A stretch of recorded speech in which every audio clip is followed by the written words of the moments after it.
আমরা এক আজব রাষ্ট্রে বসবাস করছি, যে রাষ্ট্র যখন কোনো একজন নাগরিক তার নিরাপত্তার জন্য থানায় যায়, তখন সে রাষ্ট্র স্পন্সর করে তার উপর হামলার ব্যবস্থা করে।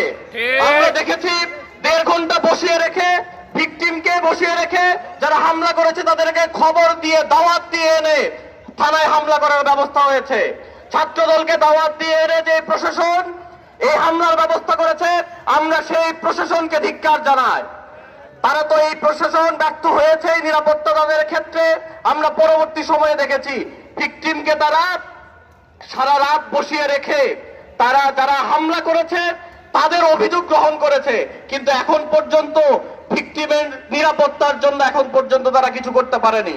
কালকে আমরা যখন প্রশাসনকে জিজ্ঞেস করেছি অভিযুক্তর ব্যাপারে, আপনি যাদেরকে আটক করে রেখেছেন তাদের ব্যাপারে আপনাদের অভিযোগ কি, তারা কোনো সুস্পষ্ট জবাব দিতে পারেনি। বরং আমরা দেখেছি যাদের ব্যাপারে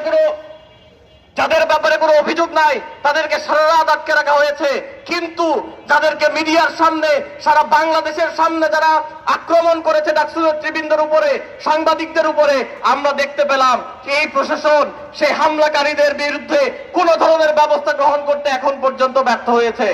24 ঘন্টা পার হয়ে গেছে, কিন্তু এই প্রশাসন এখন পর্যন্ত কোনো ধরনের ব্যবস্থা গ্রহণ করেনি।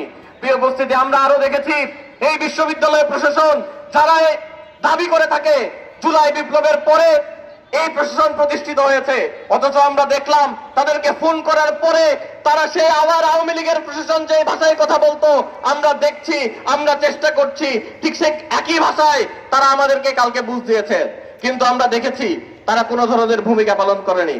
যারা প্রশাসনে বসে ক্ষমতার যেই মস্তদ, সেই মস্তদের পদলেহন করেন, আমরা মনে করি তাদের পরিণতি 17 জুলাই যে ধরনের আওয়ামী লীগের প্রশাসনের ঘটেছিল এই বিশ্ববিদ্যালয় প্রশাসনেও ঠিক তেমন পরিণতি ঘটতে যাচ্ছে।